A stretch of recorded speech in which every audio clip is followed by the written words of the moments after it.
Namaste everyone, welcome to the 31st session on Taittareeya Upanishad. During the session we will shut down the chat and hand raising, and that will be open after the session, after Binduji has completed his presentation. And a note of reminder, all the replays for these 30 sessions which we have gone through in Taittareeya and the previous Advaita talks are all available as replays in Clubhouse, or if you go to Advaita Retold YouTube channel, we'll post that in the chat as well, and that's also going to be available.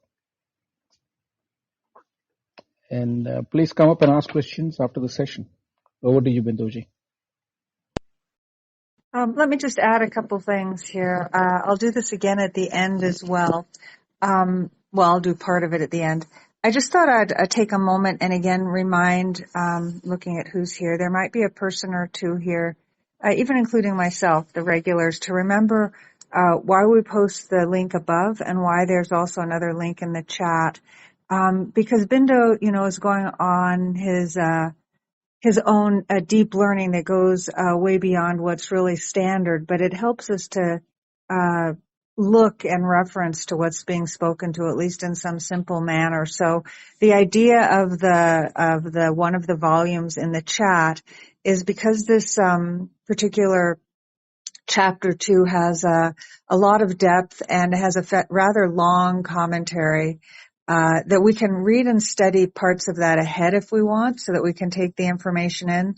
So chapter 2 starts on page 301, and then also above, just to realize that Binduji goes through the mantras for each Upanishad and doesn't just simply grab some certain specific English translation for them. He looks around at a diversity of those translations just for the mantras and finds things that he finds are suitable, or makes his interpretation there. And to just remember, historically what role those mantras could play. Similar to this happened in Greece as well with early poetry, the idea that there could be short sections of narrative that would then trigger in our mind the deeper teachings, and hence the value of, memorizing mantras and so forth. So I just wanted to remind us of that in the day and age when we tend to memorize nothing and forget everything. The thing that I'll mention again at the end is that we're coming up on time change, and different parts of the world change time, some don't, and some even do it on slightly different weekends twice a year. And Clubhouse's algorithm for correcting differences in time changes on the calendar seems to fail for a couple weeks around time change. So I think we're safe now because Prakash took over setting the time on the calendar, but we may not be. So you may see the Sunday room and at not what seems like the right time on your calendar, but just know that Clubhouse may be wrong, and it will be at 8:30 p.m. IST. So it won't change time. If you're changing time, then the time that this room occurs will change for you. This happens for me. And lastly, if you're looking for the Sunday room, that it was being called Q&A, and now it's being called open discussion. That is the same time slot on Sunday. But we're going to look for our ability to continue to have as much decorum and respect and so forth of each other and Binduji in that room, but to have to see if we can find our way to having discussions where we can build upon each other's thoughts and continue to, at the center of that, be seeking Binduji's perspective, but continue to sort out our own mind, maybe in a deeper way in that room. So that's the idea, and we'll all be having to learn together on how to do that. So I wanted to mention that, and Binduji can say more about that on Sunday when we meet. A little bit long, but I think it's important to remember our own roles, including, for instance, looking through the mantras and so forth. So thank you. Binduji, please go ahead. We're very happy to be here. Thank you, Prakash. Thank you, Atmisha. Welcome all. Happy again. to be available for you all to listen to the continuation of Taittareeya Upanishad, explanation of second chapter, 7th subsection. I am purposely taking more time on Taittareeya Upanishad because Taittareeya Upanishad commentary by Shankaracharya is exhaustive and brings in clarity from the Advaita perspective, and no words minced by him in getting us the intended meaning of the Upanishad as per Advaita. I'm not telling that is the only intended meaning. There have been others who have commented upon according to their, way of looking at their philosophy. But we are in no contradiction with them because they are all from their own perspective. But I am being an Advaitin and believe that Advaita has the answer for all the questions which I have been looking in my life. So I am wedded to Advaita and I'll remain wedded to Advaita till my last breath. The commentary per se itself is so exhaustive that even if I have to do this again, I'll be bringing a different narration or explanation, not deviating from the core principle, but bringing in maybe more examples or more clarity into the explanation. Because each time I listen, each time I read, each time I think about it, I am able to see new, means to explain the reality, what is being conveyed in the commentaries. So it is mandatory that each one of you listen to the recordings as many times as possible so that the idea is not to learn this as a philosophy or a textual book. Here is one philosophy which is talking about the listener himself. This aspect of the Upanishad addressing us, the word Atma which is used, is for our own self. So all the time when the word Atma is being uttered, the Upanishad is touching your heart and telling, look there, not as a idea or a philosophy or a notion or something which has to be observed externally for analysis or even, bringing intellectual jugglery into the words. No. Dive deep within our own bosom and feel the words coming live. That is what is called the word Swamshikaranam in Sanskrit means. Swamshikaranam means making what you listen as your own. You are talking to yourself. I am not talking to you. I am explaining the words of the Upanishad and the commentary of Shankaracharya.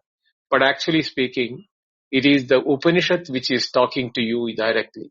So make it mandatory that this as a dialogue between you and yourself, your mind and your Atma, or your Atma and your mind, whichever way you want to take it. So be immersive, esoteric, and not look at it as a philosophy. It is not a philosophy, it is about ourselves.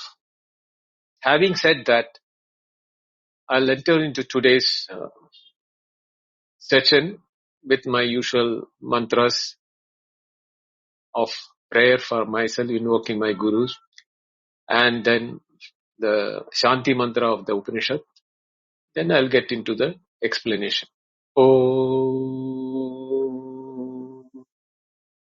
नमो ब्रह्मादिभ्यो ब्रह्म विद्या संप्रदाय कर्तृभ्यो वंश ऋषिभ्यो महद्भ्यो नमो गुरुभ्यः श्रुति स्मृति पुराणानाम् आलयम् करुणालयम् नमामि भगवत्पादम् शङ्करम् लोकशङ्करम् शङ्करम् शङ्कराचार्यम् केशवम् बादरायणम् सूत्रभाष्यकृतौ वन्दे भगवन्तौ पुनः पुनः ईश्वरो गुरुरात्मेति मूर्तिभेदविभागिने व्योमवद्व्याप्तदेहाय दक्षिणामूर्तये नमः. Om Shri Gurubhyo Namaha. The Shanti Mantram for this section is Om Sahana Vavatu Sahano Bhunattu Sahavidyam Karavavahai Tejasvinavadhitamastu ma vidvishavahai. Om Shanti Shanti Shanti. Seventh Anuvaka or the seventh subsection goes like this. Asanneva savavati asad brahmedi veda chet asti brahmedi chet veda santamenam tado viduriti tasyeva sharira atma yah purvasya अथातो अनुप्रश्न उदा विद्वानमुं लोकं प्रेत्य कश्चन गच्छति आहो अम विद्वान् अमुं लोकं प्रेत्य कश्चित् समश्नुता सोमकामयता बहुस्यां प्रजायेति ततवोत्तप्यता स्ततपत्तत्वा इदं सर्वमदृष्ट यदिदं किञ्च तत् दृष्ट्वा तदनुप्रविश्य सच्चत्यच्चाभवत् निरुक्तं च निलयनं च विज्ञानं च सत्यं च नृतं सत्यमभवत् यदिदं किञ्च तत् तथ्यमित्याचक्षते इति श्लोको भवति. This is the sixth one and the seventh one, sorry, I mixed up. असद्वा इदमग्र आसीत् ततो वै सदजायत तदात्मानं स्वयम् अकृतः तस्मात् तत् सुकृतमुच्यते इति.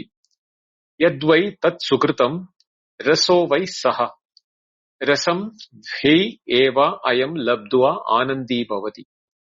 को हि अन्वा प्राण्यात् यदेष आकाश आनन्दो न स्यात् एष हि एव आनन्दयाति.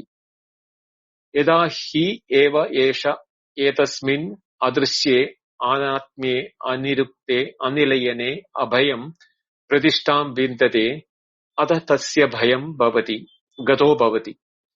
यतः ह्येवेष एतस्मिन् उदरमन्तरं कुरुते अथ तस्य भयं भवति.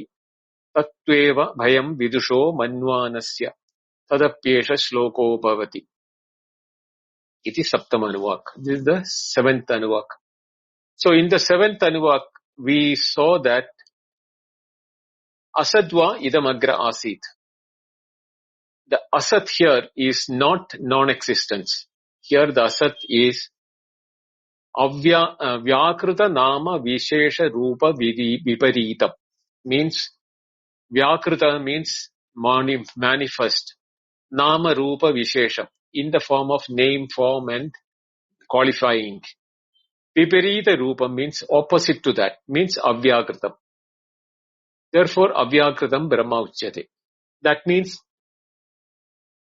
and for the purpose of explaining again so that you should understand this very clearly. When it is said that avyakritam brahma, we should understand that the state of where the names, forms and the qualifications of the world of objects, whether it is the waking world or the dream world, they are not available for consumption or experience or perception. Doesn't mean they are absent, or it doesn't mean that they are non-existent. It is only saying that the names have not been manifest. So when we say that Vyakritam Brahma means when we experience our waking and the world of waking, the dream and the dream world, we call it as manifest world of experiences. Don't look into the nature of the objects or the nature of the experiencer in these things. Everything is included in it. They are all in the form of names and forms. Without name and form and adjectives or qualifications of them, there is no experience of any sort at all. A state where there is no experience of this multiplicity when it is not there, that state is called the state of Brahman or Atman. And in our experience, the state equivalent to that is our deep sleep. And I know a lot of people have got confusion about the deep sleep. This need to be clarified here. Deep sleep is a definition in comparison with our waking world and dream world. The deep sleep world is a relative or a comparative experience explained and narrated by the waking world or the waker himself. But if you look at personalized experience-wise, as what is it to you or what is your experience of the deep sleep?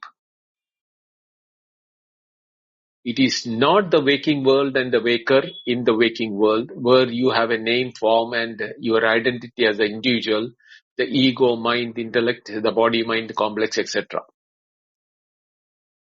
Definitely there is the second one, which is the dream world. There is the experiencer. You may not have a name, you may have a name, you may have a body, you may not have a body. You have a world of experiences. When the world is being experienced as a dream world, we cannot call it as a dream from the world of the experiencer inside the dream world. For the time of the duration of the dream, the experiencer of the dream is real to the dream world. The experiences of the world of the dream, the objects and their respective experiences are also real. As real as how it is to a waker and the waking world. But when we come to the waker and he remembers the dream as his dream, actually it is not his dream, but he presumes it is he who has been dreaming it because he has some memory of some of the dreams. So when he has memory, he assumes that he is the one who was in the dream or as a dreamer and the dream world experience. Even when you look at the waking world is nothing but a bundle of memories. What we call it as in the space and time of location or past, present and future. The experiences which has been gone through becomes memory for us to say this is the world of waking. So he includes the memory of the dream also as part of the past, present and future continuum to explain the absence from the waking as a dream. The same acts, the same thing is being done by the waker when he knows that he had no experience, but he was not in the dream and he is obviously not in the waking. So he calls that as a deep sleep from his experience. But if you look from the individual experiencer, in the dream, the waker is not present. The waking world is not present as it is for the waker. Some aspects of names and experiences along with some imagination or projections of a different time and causation is experienced as a dreamer, and it has nothing to do with the waker. The reason being that this being both witnessed or experienced by the same consciousness reflected in the mind or the antakarana, we will say that, is the reason why some of the what you call impressions of the waking are seen in the dream. Because the tool or the experience of the dream, the creation of the dream world, is not tangible like the waker's world, and it is more or like a soft, intangible, yet experiential in nature from the point of view of comparison between the dream and the waking.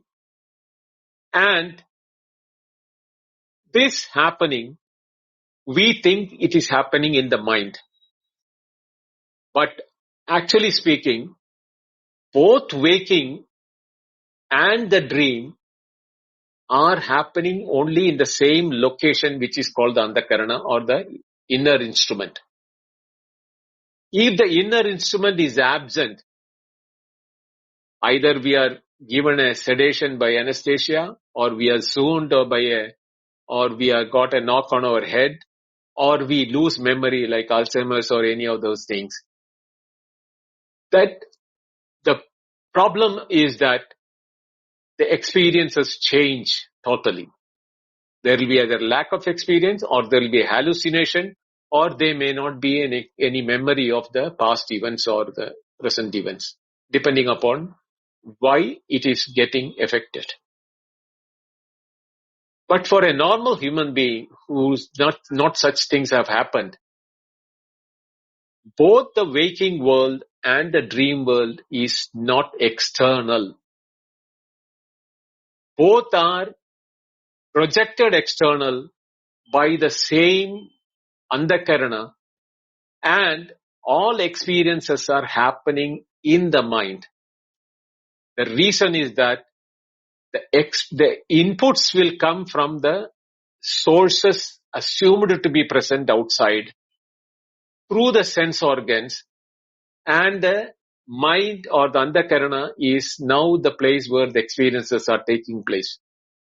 So there is a projection for the consciousness or awareness to feel that the world is external. The subject who is experiencing the world is, even though part of the world, is separate as a subject, and in his mind, fed through the instruments of the perception, the objects from outside are experienced in the mind. The reason for this is that we think our mind is inside the body, the limitation of the body. The reality is that mind has no location. Even though the majority of the feelings, emotions and thoughts and the experiences are felt internally, they are not necessarily internal. The reason why we are feeling them as internal is because we identify with the physicality of the body. If we are enter into the physicality of the body, we can imagine even the taste or the sceneries which we have seen in the past, which is a different location from where you are currently located, and you can recall the experience and felt inside the mind. Now, if the object is external and what is that is coming as memory for recalling should necessarily have the object as an ingredient in the memory. That is the very reason in the dream also, in our mind, we are going at different places where while we are sleeping on our bed, we feel that we are physically going to different places, experiencing the world of dream in the different locality, maybe sitting and having a coffee with a friend or going out with your spouse or a girlfriend and having a sightseeing, or you may be having a car driving or maybe a car accident, whatever may be the experiences in that. Everything feels external at the time of dream, but we refuse to accept when it comes to the waking because of the over dependency of the sense organs and the mind, which we presume to be residing inside the physical body. The mind has no limitation. Mind is in the space. So the space is the limit for the mind. We can imagine even travel into the cosmos with our mind, or we can imagine about those things. That is the very reason why we are not able to pinpoint where the mind is, even though majority of our experiences happening because of the emotions, feelings and thought, we place our mind as inside. But when it comes to deep sleep, we have no anchorage, no location, no locus, no time span, no individuality, nothing which we can correlate as an experiencer of that gap which is not accountable by the waker. This state where this unmanifestation is present, but we are definitely not having any experience other than when we wake up, we say that we had a good sleep, I am feeling rejuvenated or I am feeling happy. I'll come to that aspect later. Why are we not having experience in our deep sleep? Is because, not because the mind is not there, or the individual is not there, or the world is not there, or the objects are not there. They are all in a state where there is no name, form and adjectives to identify them as separate experiences like how we have it in the waking or the dream. The best way Mandukya said about is that Bija Nidra, or the sleep as a seed for the waking and the dream. From the waking and the dream props up or sprouts for the experiences of the waking and the dream. Therefore, since this is an unmanifest shape, Upanishad here in the Taittareeya, 7th Varna, they call it as Avyakritam Brahma Uchyate. Therefore, what is Asat? Non-manifest, not the non-existent. It is unmanifest. The unmanifest is what is called the Brahma in this particular context. It is not Atyandam Asat. It is not absolute absence. Because if it had been absolute absence, nahi asataha sajjayati. From the absolute absence, nothing can come out. What comes out from an absolute absence will be only absolute absence.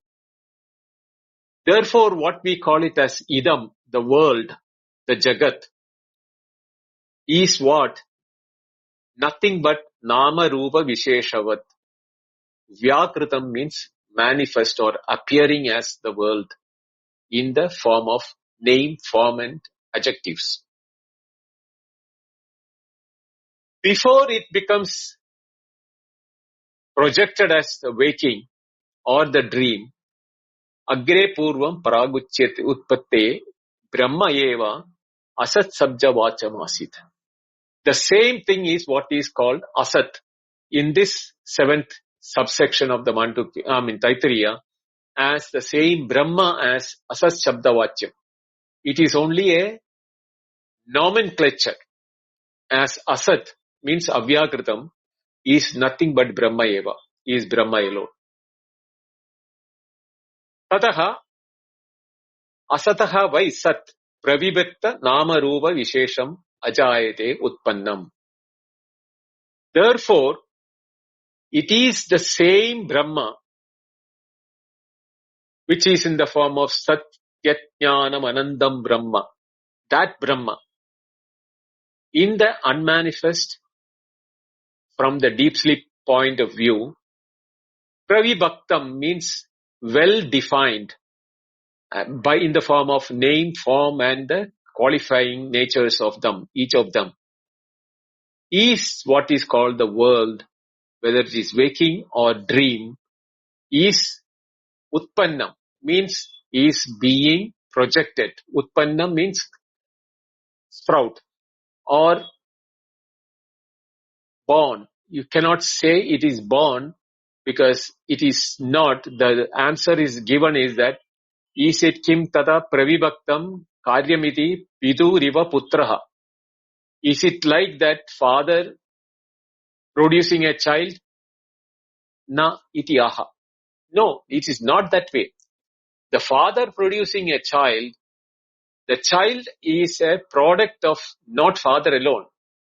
There are other ingredients to that for producing the child. Whereas when Brahman or from the Sushupti or from the deep sleep, when it projected the waker and the dream, it did not depend upon anything else. So, it is the same which is becoming the waker and the waking world and the experiences of the waker, the dreamer, the dream world and the experiences of the dreamer. Therefore, Swayam, by himself, he has now projected. That is why this is said as, this is the Swabhava or the nature of consciousness to project. And one who knows this projection as projection, he has no problem. But we do not know it is a projection. We assume that we are individuals. The world is separate from us. Our experiences are fed through the sense organs and experiences are happening inside our antakarana or inside the body. Same is the case with the dreamer. So therefore, when he creates all this thing by out of himself, as he is the consciousness, Satya Jnanam, and Anandam is infinite in nature. He produces everything in himself and all the infinitude which he is projecting for the multiple wakers, multiple worlds, multiple cosmos, multiple experiences, all these being multiple in he is Anandam or infinite in nature. And the nature in which he is projecting is through Jnanam or Chetana.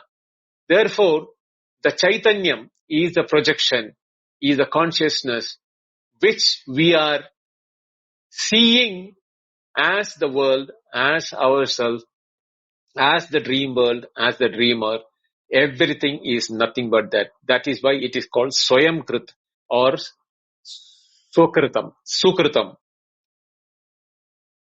It is from the deep sleep as if the whole world of waking and dream has been projected. But this Swayamkrit or Sukritam is also prasiddham in the loke, in the world of transaction as what Brahma iti prasiddham. Because sarva karanatvat. It is the cause for everything. The mud pot, the cause is the lump of mud. The ornaments, the cause is the lump of gold.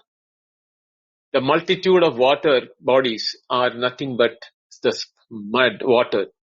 Same way, whatever is coming and being experienced as existence and awareness and infinitude in nature is nothing but Satyam, Jnanam and Anandam. And that is Brahma. Therefore, Sarvatmana means Sarvam.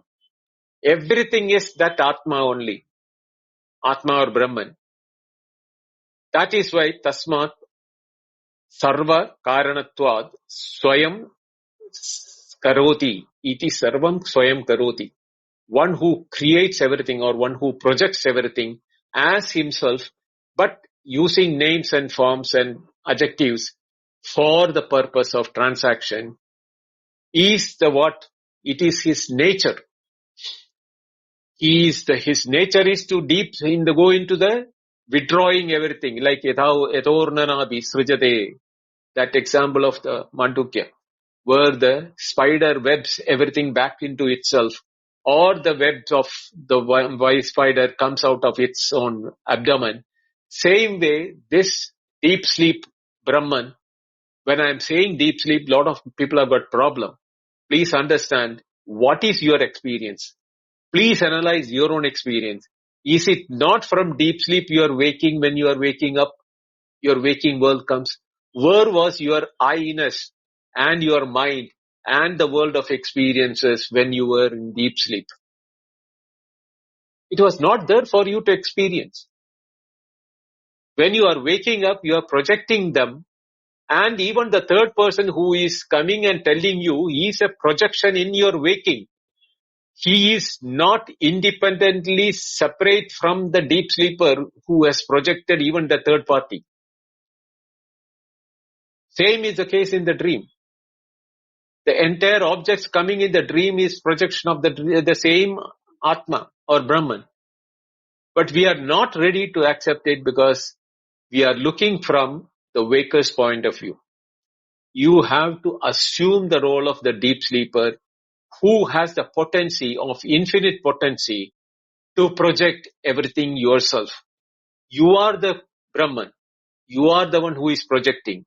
You became the waker. You became the dreamer. You created the world of waking for yourself to enjoy.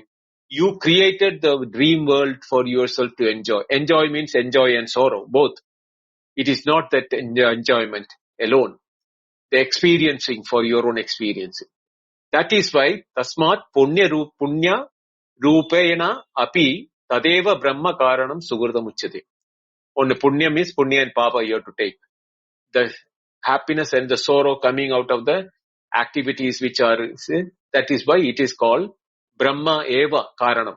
The Karanam, the cause for it is Brahma only. Now,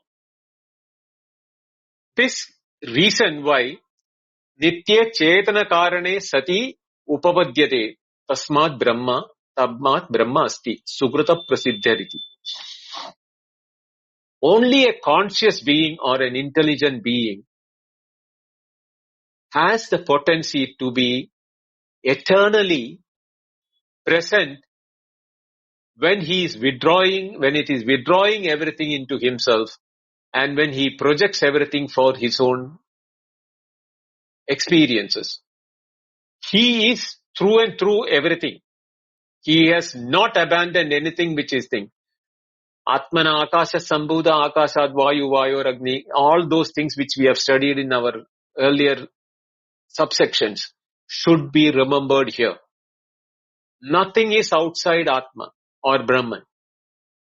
Therefore, Brahma is the one Chetana Karanam Sati. Because it has, the word Sati is, because it is Chetana Karane, because it is the cause for the consciousness to project Upapadyate, to project or to create or to assume the roles of names and forms.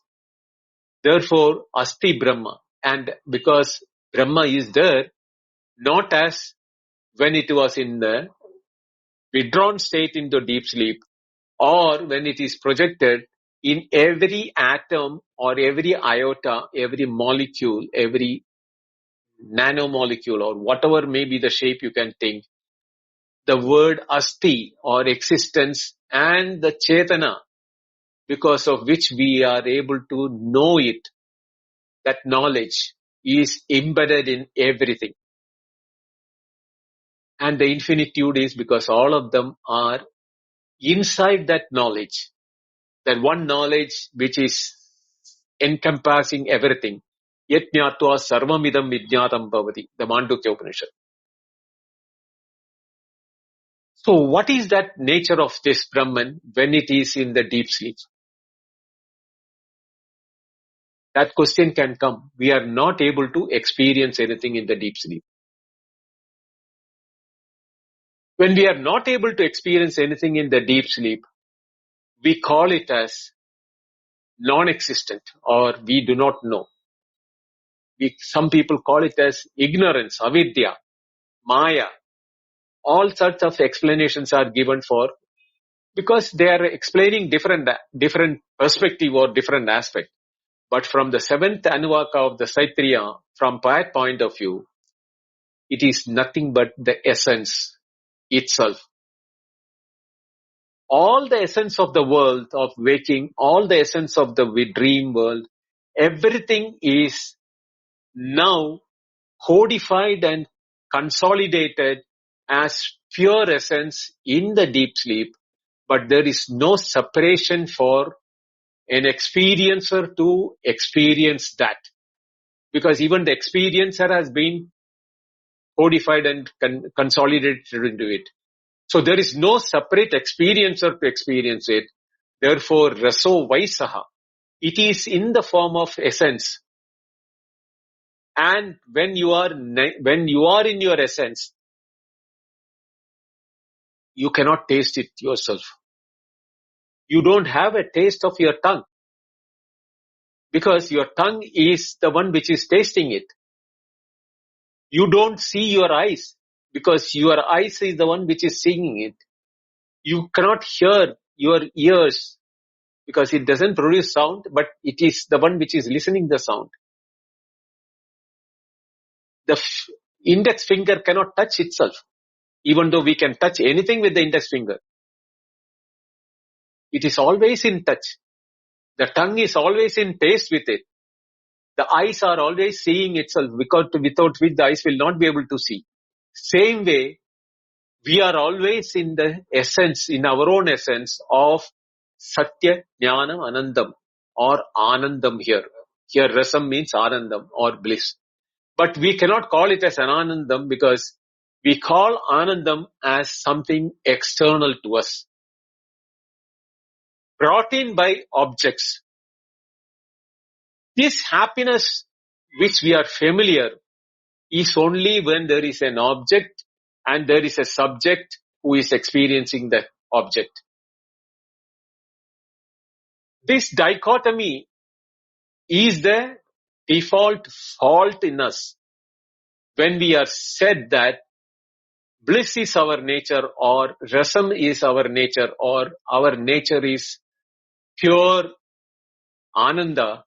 We are not able to know it because we have this fault line in us that ananda is something which we should be enjoying it. How can you enjoy it? Because you are that. Can you taste yourself? Can you experience yourself? So, therefore, it is this which is called the ananda of the Brahman. Na asataha ananda hedutvam drishtam loke. If it is in the form of asataha, asat, unmanifest, in the world, whatever we have seen as a cause for ananda is because of a Satvastu or which a object which has got name and form or a qualification. An object which doesn't have a name, form or qualification, which is called the Asat or Avyakritam, is not seen in the world as Ananda Hetu or a cause where you can see the Ananda.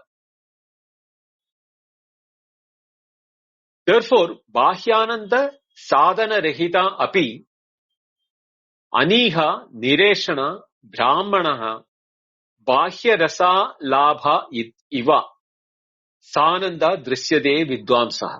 This is a very important line. Please remember it. Bahya Ananda Sadhana Rahita Api. Even though there is no need or no dependency for external names and forms of adjectives or qualifications for Ananda, for the happiness, Aniha, Iha means prayatna or effort. Aniha means without effort. Nireshana means without the desire.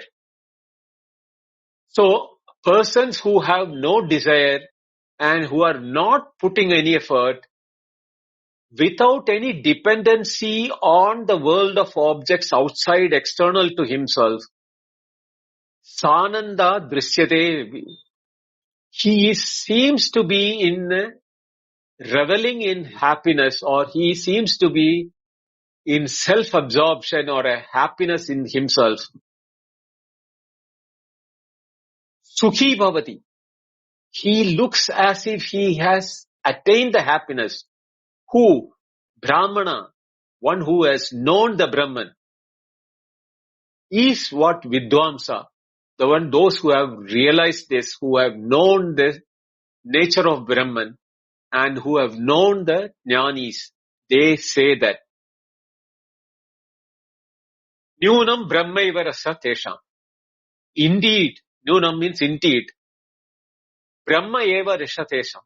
The only happiness which they are seeing Brahman, they are hearing Brahman, they are touching Brahman, they are being Brahman, they themselves know they are Brahman. They do not see other than Brahman in anything other than that. So they are seeing nothing but the happiness in themselves. They see themselves in everything. Tasmad asti tesham anandagaranam rasavad Brahma. So therefore, the only cause for their happiness or their nature of happiness is their own Swarupa. And that is the Swarupa which is that there in our deep sleep. When we wake up, we are so happy of our deep sleep. Sukham apsasam. I had a good sleep. I slept well. All these statements are coming by the waker, not because he has enjoyed the bliss.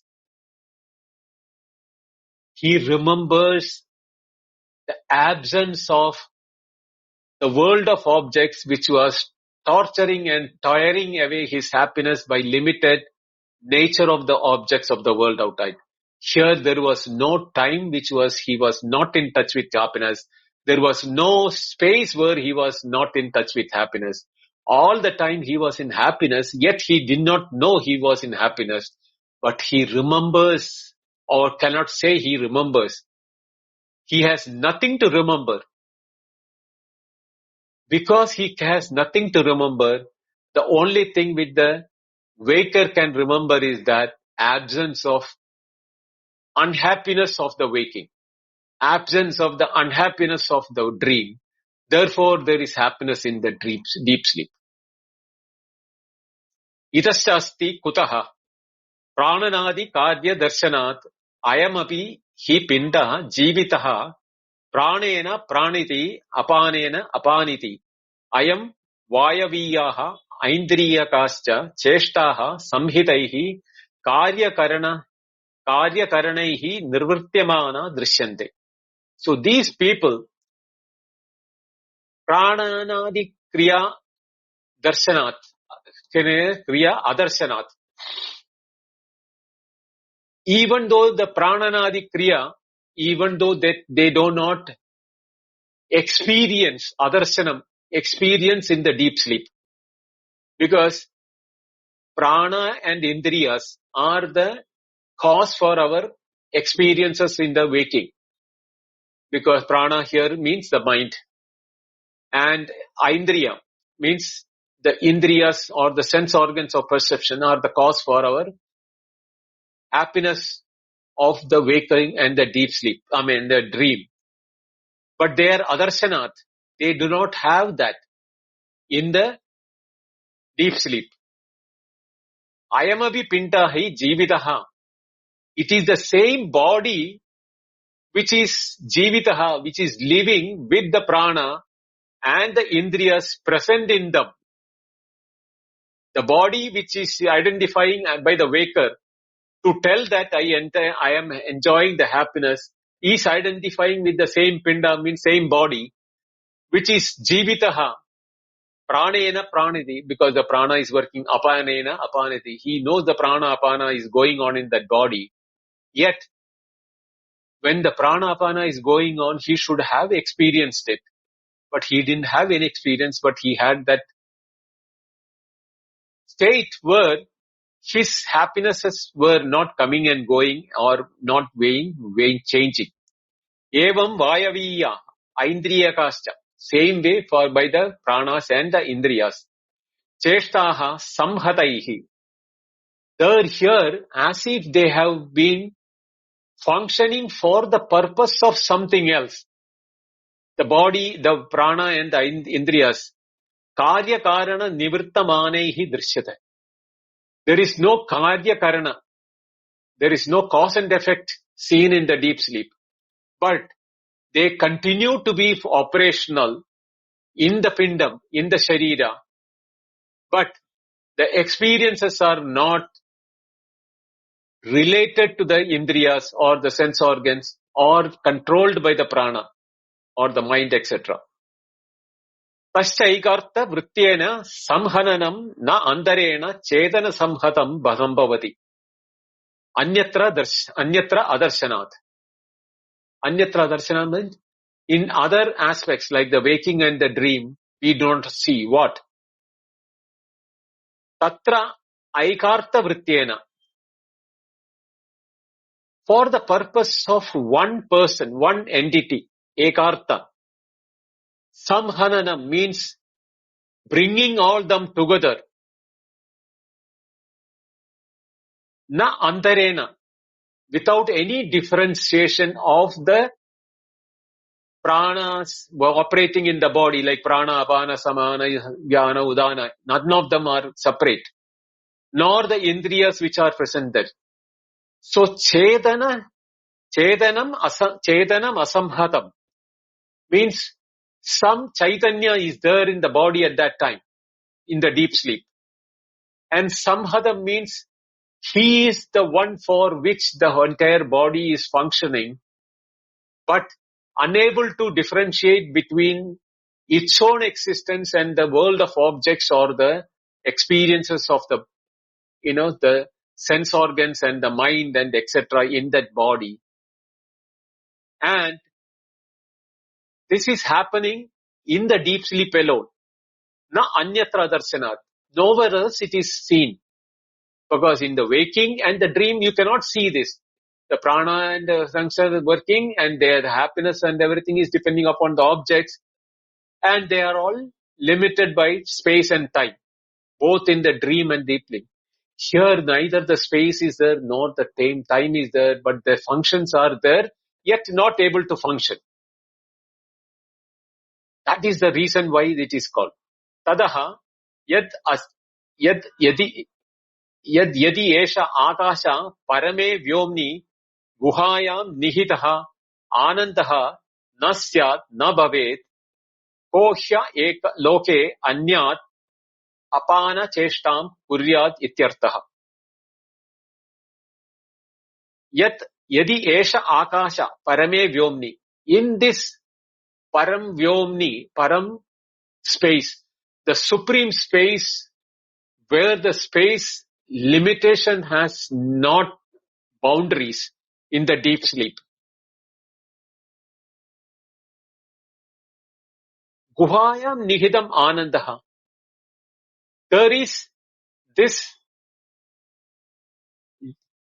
body, apparent body, from the waker's point of view, where the ananda is being held, experienced.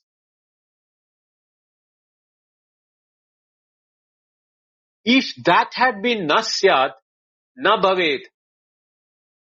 If that was not there, kohi eva loke anyat.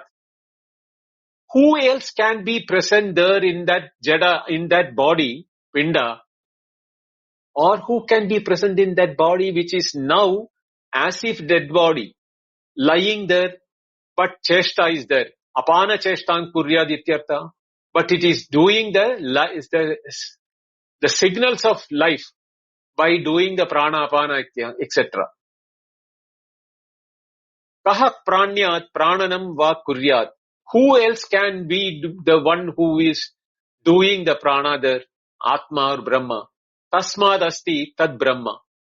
Therefore, all these things are existing for Brahma in the deep sleep, in the body, as if the body is being maintained by the Brahma so that it can project the waker and the dream using the same sense organs and the same mind, prana and indriyas, etc.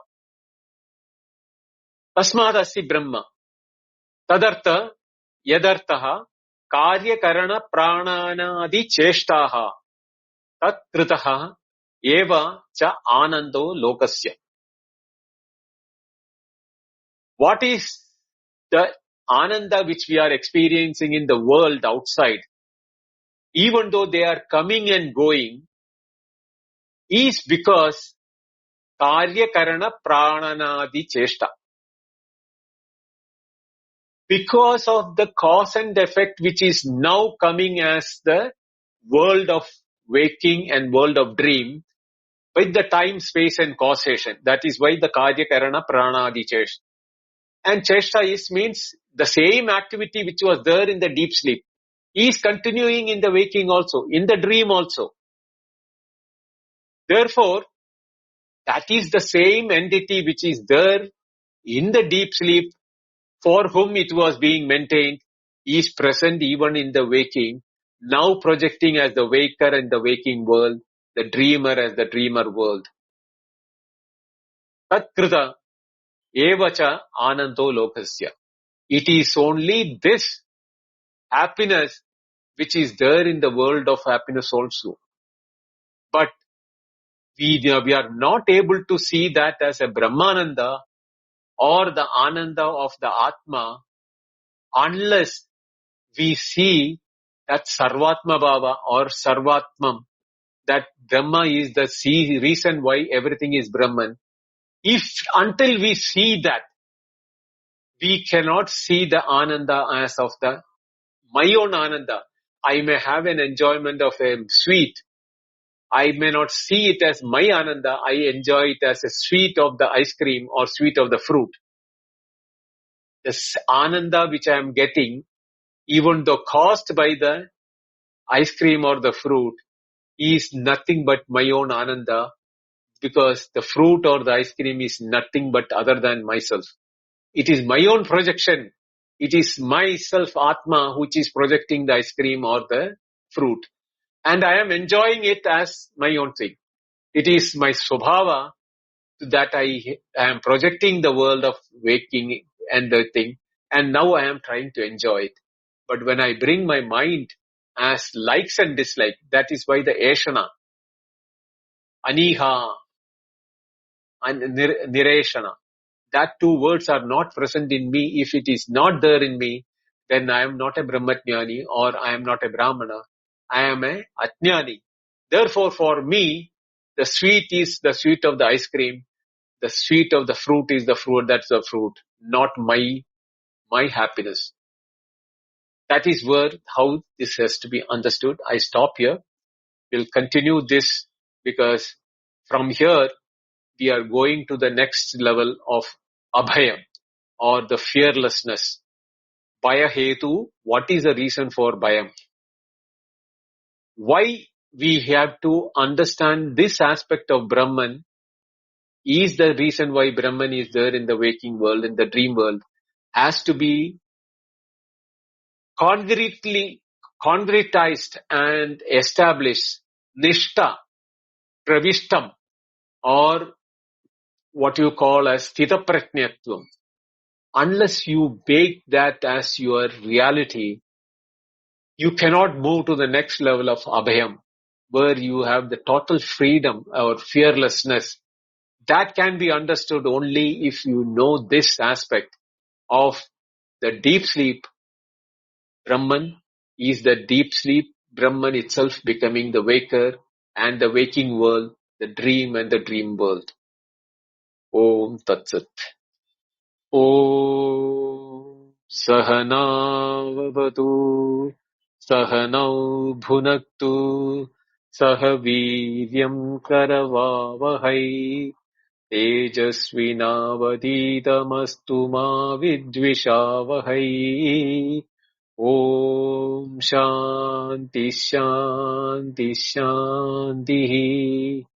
Om Purnamada Purnamidam Purnat Purnamudachyate Purnasya Purnamadaya Purnameva Vashishyate. Om Shanti Shanti Shanti. Harihi Om. Shri Gurubhyo Namaha. Harihi Om. Thank you. Dhanyavada.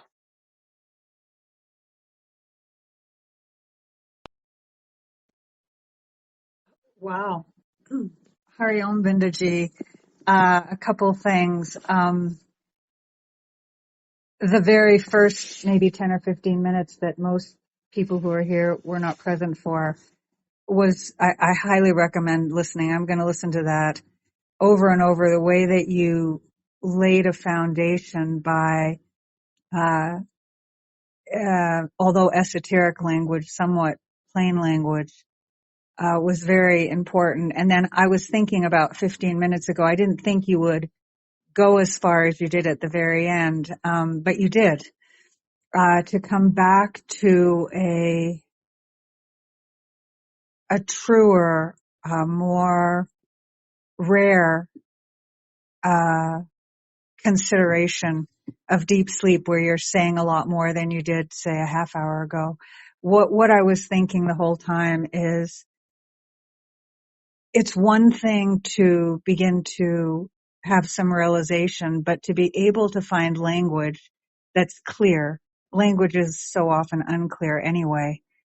To really articulate this,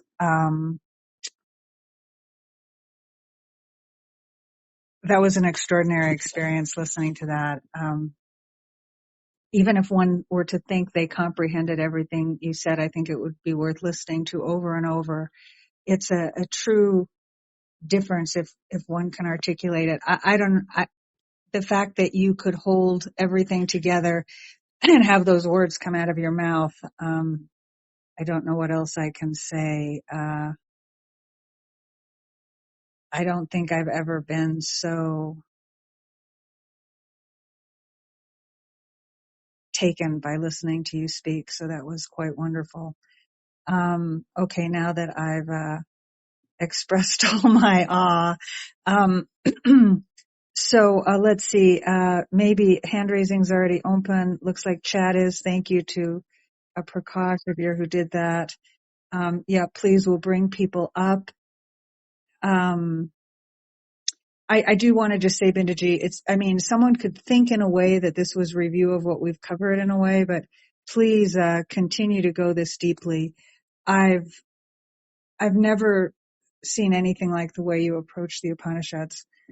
Prakash, did you want to say anything before people speak? No, just thank you to Binduji and Revati and Venkaji is up.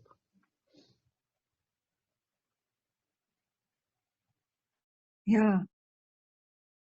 Please go ahead. Namaste, Vinodji. Namaste, Revati. how to take punya in the year?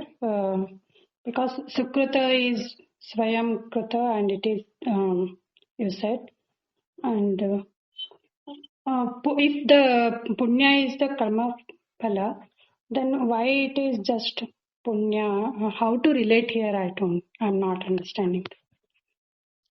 No, the word Sukritam is related to Punya in the Vedic period, or as the Salkarma Phala.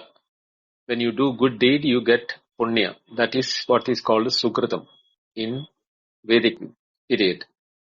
So here also, that Punya is not separate from the creation, and the creation itself is nothing but the projection of, or the Brahman itself, who has now projected himself as the Brahman, or the world of objects.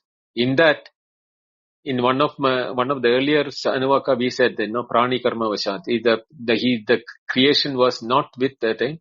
The causation also was part of it. So karya karana,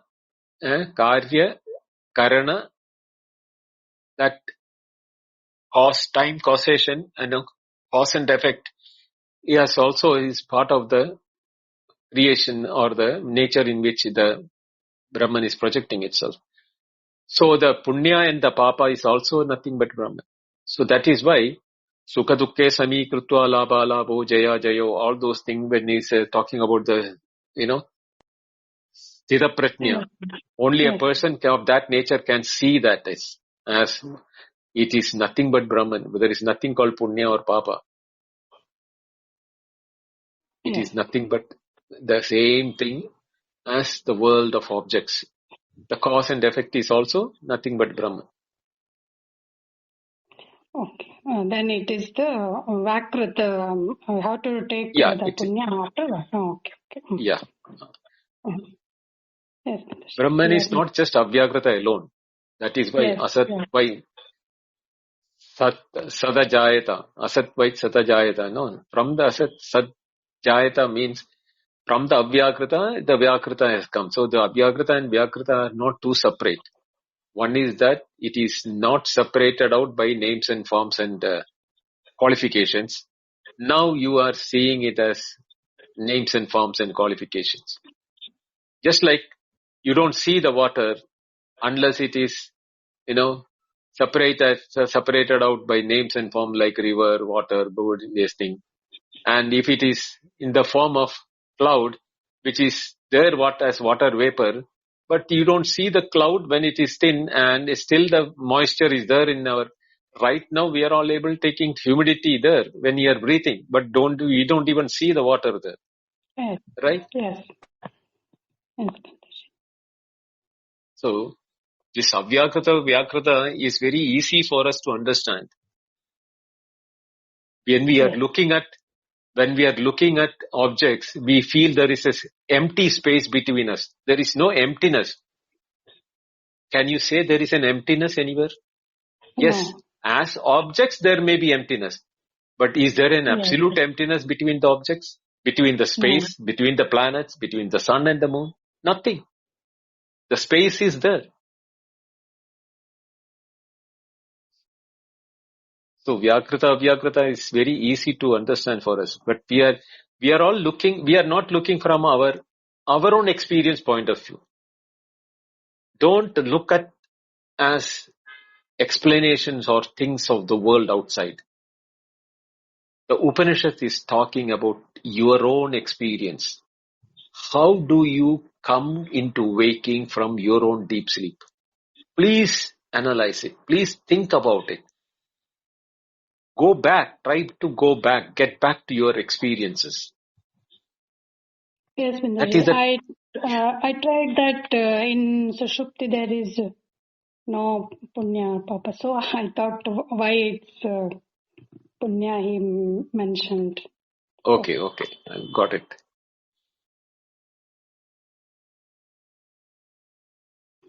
Thank you, Vindaji.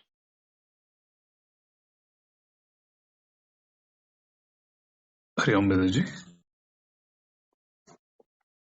Hari Om. Yeah. It Okay. was a good recap, Manoj. I think this that you use the word bija nidra, and then the whole manifestation is one's own experience. The projection, including I am, that waking up when I comes, then I am body, you just awakening to the whole experience. That is inside out. It is entirely inside out. That reconciles a lot. Vyakruta. I have a question on this prana adi kriya adarshanath. That pranamaya atma. The earlier we went through the annamaya sharira, pranamaya sharira, manonmaya, vijnanamaya, anandamaya. So if you take that into context, and now this whole that karya karanai nivrityamana durshante, that body breathes, all the prana works on that, prana, that whole digestion happens, all that is going on in the body while one is deep asleep. This is from a waker point of view only. This whole discussion was happening, from a waker point of view. That activity is not potentially work like a dream or a waking setup, but this body is functioning like this. But upon waking up, that either dream or waking uses this equipment, then the projected, either a desire get projected or desire get fulfilled. Then the ananda, according to that, fruitification, experience of joy or sorrow, etc. happen. Now, in context of this Vyakruta, there is a partial functioning here where Annamaya, Pranamaya happened, and when the Manonmaya, Vijnanamaya, they go into Avyakruta. How this can be reconciled from the point of view of this, each of this, what shuts down versus what is functioning? It's a mix of it. There is nothing like, everything goes into Avyakruta, everything comes out simultaneously. It is partial this way. Is this the way to look at it? Or is this the wrong way to look at it? It's the wrong way to look at it. The right way is that here we are talking about, in spite of the prana and the sense organs, your eyes, ears, skin, touch, taste, smell, everything is present in the deep sleep.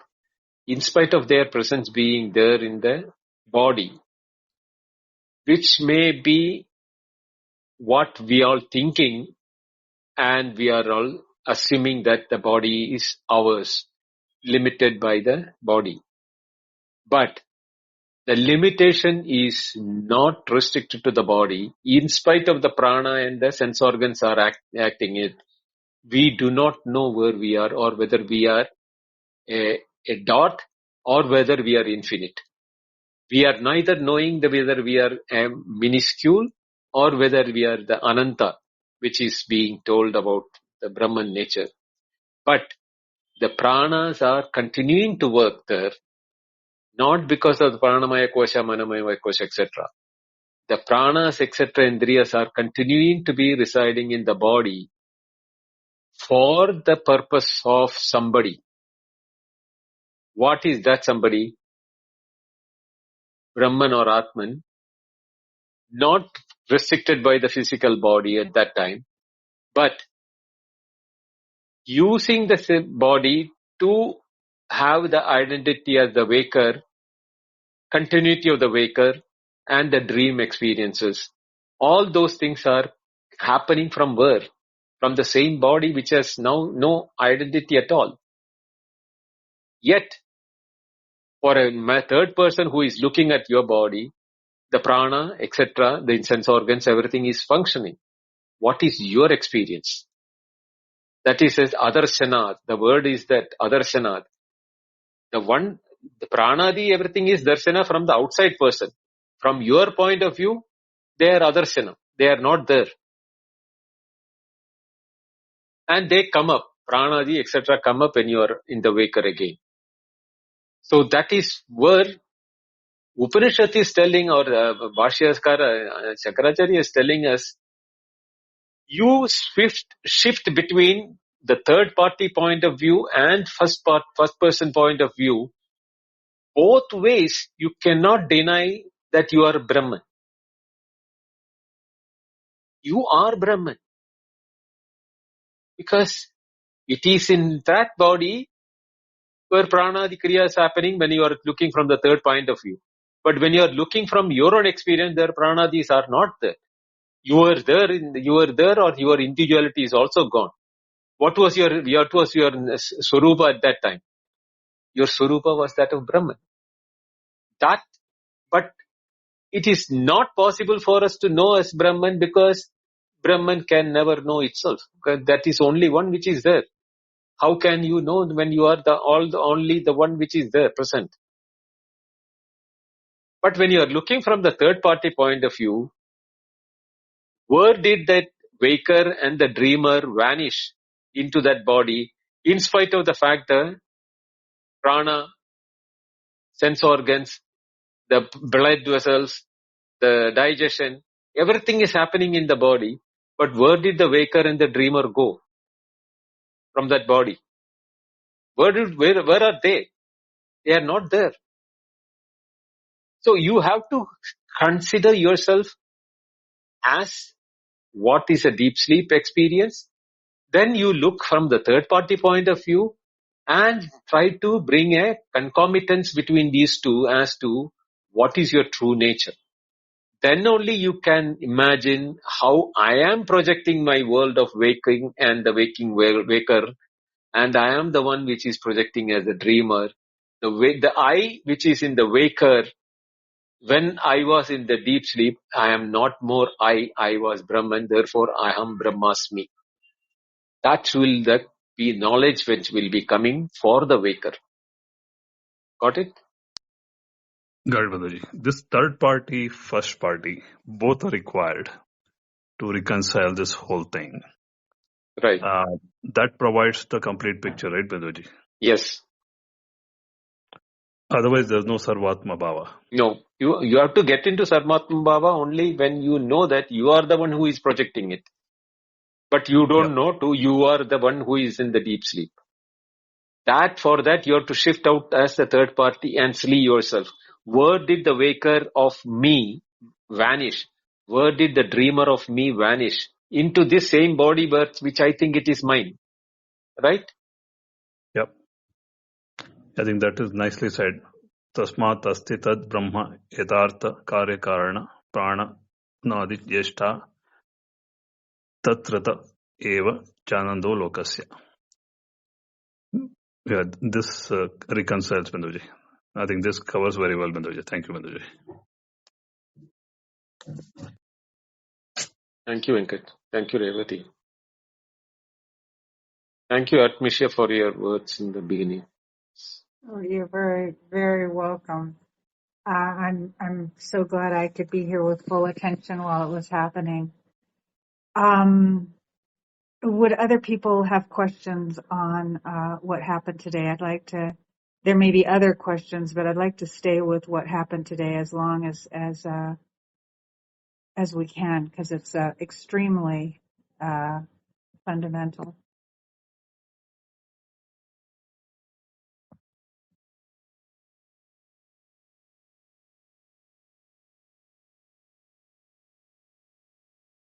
I will just say please, Venkat, go ahead, please. I was trying to tell the shift in the experience itself after this Taittareeya is on. This as you walk on a road or anywhere, you can experience the body walking now. That body awareness like multiplied like anything, that grounded in that experience alone without any labeling, none of it. It is sort of liberating in a way, because now that whole functional coverage has happened from Bindoji.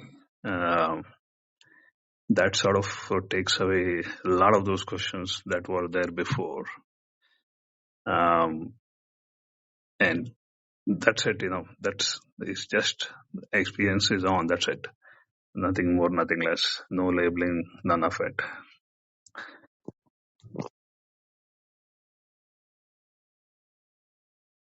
Thank you, Vinod.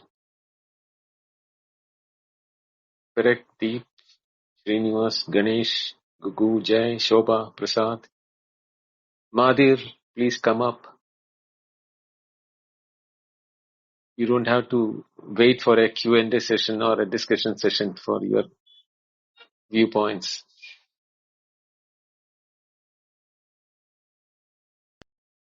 Namaste, Ganesh. Namaste, Vindoji. Of course, as everybody is saying, it is very, very elating experience of today's class. And when in the deep sleep, I just want this clarification. When prana is active and all the functioning of the senses are going on, and the mind is absolutely absent, and you mentioned something like in whose service all these things are functioning during that time. It means the Chaitanya, as you said. So, Yes, does yes, it mean that, yes, yes. so that Chaitanya is being served by all the faculties of our entity, isn't it? All the faculties, all Of the our entity. Yeah. activities which is happening when the waking is there Dream is is there. for that, Yeah. is for that. Even when it is not being perceived or experienced because of the absence of the mind by the Brahman, even though they are present in the body, it is also, even then it is for that same Brahman only. That is why you will be able to identify that it was present there for me in my deep sleep, so that when I become waker, the same becomes my tools again for experiencing the world, which I am projecting myself. Right? Yes, yes, yes. That's a fantastic explanation. You explained it through. And about the tasting and the experience of tasting that you gave was fantastic. And it was very nice. Hair split discussion it is to realize that we are all Brahman. Thank you, Vindoji. Thank you very much. Thank you, Ganesh. Thank you, Srini. But one thing I wanted to share, when you are telling these things, we could instantaneously experience those words, but it is so swift and so fast that the entire consciousness is again sucked back to the physicality of the world. And I think only Shravana, Manana and Nididhyasa could save us. Otherwise, it is extremely difficult to hold us in that state of mind, rather in that state of no mind. When you are telling, it appears to be, or it feels, yes, it is 100%. I am that. But the moment within the flickering of our eyes, we are just lost in this again, into this physical world. It's very, very difficult to. That is why Shravana, Manana, Nididhyasana, and I said no, it has to be concretized into our, being. That we are not the body, mind, it is the body, mind is also me, because I am Brahman. Not because I am body, mind, I become Brahman. Not this way around. It is the other way around. Yes. Thank you, Vindoji. Thank you very much. Thank you, Ganesh. Namaste, Srini. Yeah, Namaste, Binduji. One quick question I wanted to ask was the Asat and the Avyakrita that is discussed in this section. I was thinking, it reminded me of that one more shloka from Gita, which is Ya Nisha Sarva Bhutani Tasmat Jagrita. So that Absolutely. Nisha referred, that is Absolutely. correct, right? Absolutely. Okay, yeah, that's what I wanted to check. Thanks, Yeah, Binduji. I wanted to explain this only when I'm taking the Gita. Then only it will be understood. Yeah, Because sure. Yeah. if I had mentioned this, those who have not read Gita will not understand that. That's why I didn't take that shloka on here.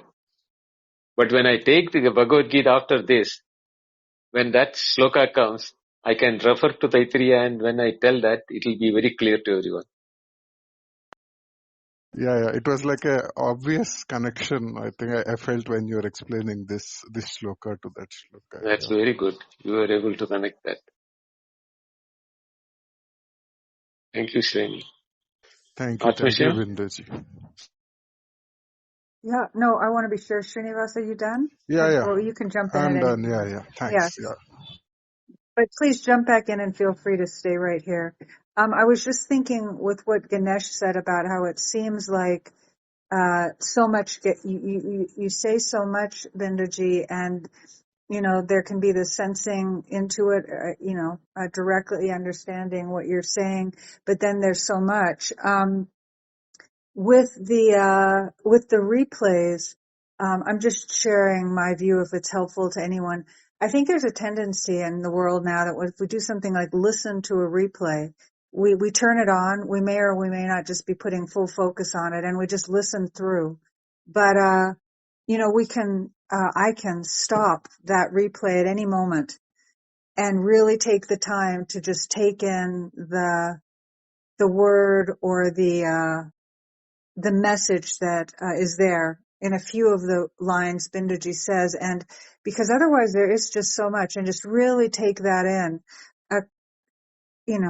A few minutes of real reflection on just a few words for me does a lot more than wanting to make sure I get to the end of the recording and heard it all again. So we have a real opportunity with the replay to take it very slowly. Yeah, my advice to those who are serious about imbibing it is do 1 hour of this the first thing in the morning. As soon as you wake up, don't rush for your brushing and coffee or tea or something like that. After going for your toilet and all those things, come back, sit on your chair, easy chair, wherever you are this thing. Even before brushing, if you can listen to it the first thing in the morning, 1 hour of your morning, that is all what is required. And you will see that the absorption in the first hour of the morning is the best for anyone. That is the time when our mind was in the state of Brahman. And now we are listening about that Brahman. So it will be very easy for us to slide back to that state and see it. Namaste, Deep. Namaste, Binduji. Sat Sri Akal. Sasrikal. That was very interesting. I was very. So, I mean, I'm just sort of, I'm going to just reflect on all that. But I was just curious about something else. When we say Vyakritam or Avyakritam, does that literally translate to something like that which can be described and that which can't be described? Or I was just wondering also because the word Vyakranam is also very close to Vyakritam. So I was wondering what that relationship is.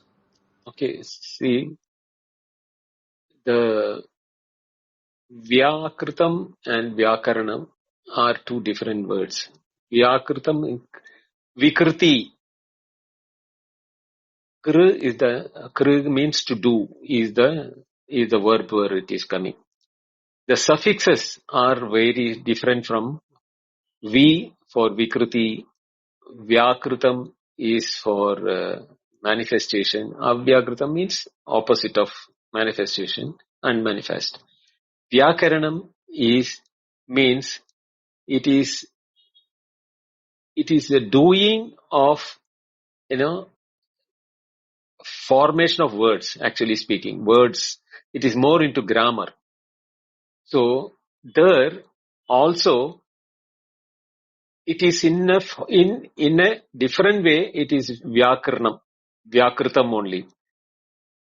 From a verb or a root of a verb, you can create multiple options by adding prefix and suffix, which becomes, the subject, the object, the experience, and the whole set of the world can be created out of one root, which is kr.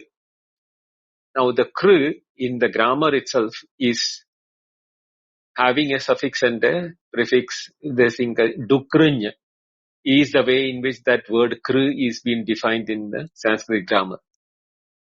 The do has got a purpose there. The nya, krinya, is that nyakara has got a purpose there. Because of these prefix and suffix in the grammar, the words you can form out of one word kr is close to 200,000 words. You can create 200,000 words out of that one word kr.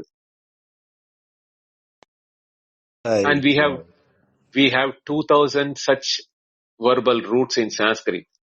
So 2,000 multiplied by 2 million is the number of words you have in the possibility of creating in Sanskrit.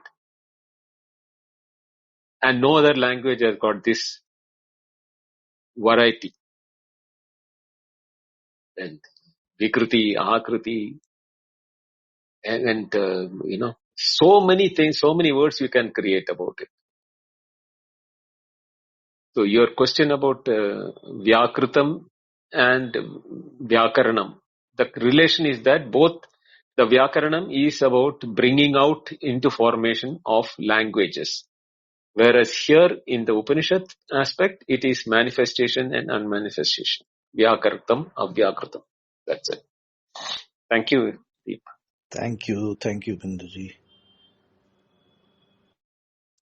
So, We'll close. thank you, everyone. Yeah, Yes. I just Deep. Oh, go ahead, please. Deep. one more, if I can ask, related to that. Yeah, you take what you need. What is the difference from the perspective of the one who is, the sense of the Brahman doesn't change whether it is Vyakritam or Avyakritam, right?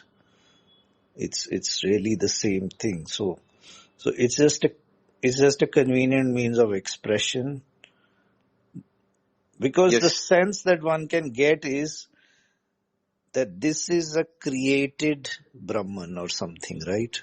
And No. then, but the Brahman never changes, right? The Never underlying changes. consciousness never changes.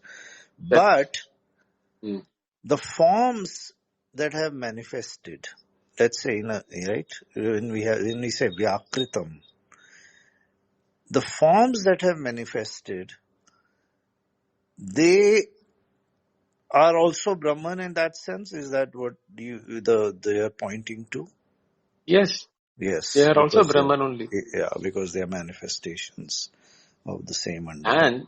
And one who finds itaram antaram kurute, atatasya bhayam bhavati, that sense of fear and lack of freedom comes in the same explanation in the Friday class, or Friday, or maybe next Wednesday it can go into that, because when the explanation goes, sometimes it may be in the coming Friday or it can be in the next Wednesday. But in the 7th subsection itself is where it is coming.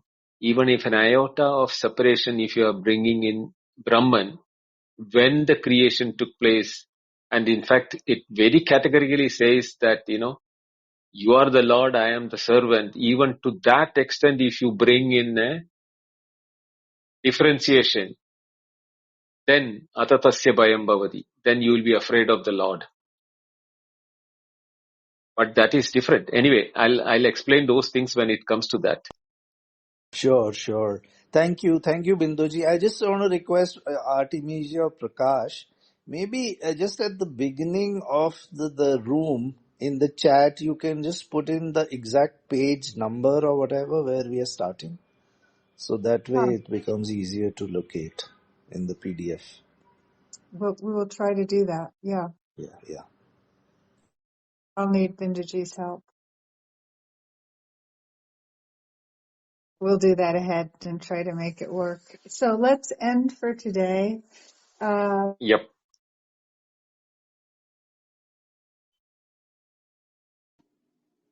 Looks like Artemisia got dropped out. No, she has come back. Okay. Yes, Artemisia, you can go ahead. Oh, sorry, I didn't realize I was muted. Sorry. Yeah, what a display of what a gift it is when something can be very clearly articulated, especially something like this. It gives a whole new meaning to what it must require to really teach, as opposed to simply realize, even though that's not simple, so to speak. So everyone, thank you for the questions. Thank you for coming up and being with us. We'll be here for the class at the usual time on Friday. As I mentioned at the start, over the next couple of weeks, there are time changes in many parts of the world. Last time this happened on Clubhouse, it caused errors on when the calendar would say the room started. So no matter what the calendar says, this room will always actually open at 8:30 p.m. IST. If, like myself, your time does change, then your time of when you believe the room starts will change, because India time stays the same. And our first experiment with that will be on Sunday, this coming Sunday. So that room still is 8:30 p.m. IST, and it is now called Open Discussion with Binduji. So if you look for that slightly changed title, that is the same room. And thank you, Prakash, so much. And I think unless you have anything to add, Prakash, Binduji, could you just close us out?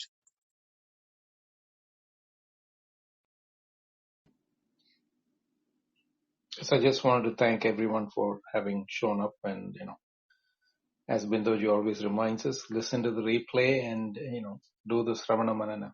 Then the Nididhyasana will begin. Thank you again, Binduji. Over to you to close the session. Thank you, Artemisia. Thank you, Prakash, Revati, Venkat, Ganesh, Srinivas, and Deep for coming and asking the questions. I encourage others also to come and ask the questions. If you have any questions, please clarify it before. Don't keep it in your mind and go, so that you are not able to get the best out of the replay. And if you are shy to ask in the panel coming up and everything, you can always get in touch with me at my email, which is there in my profile. And I am even ready to give my mobile number if you are in such a nature that you want to discuss, not put it in an email, but at least you contact me first in the email, then that's where I can give you my number.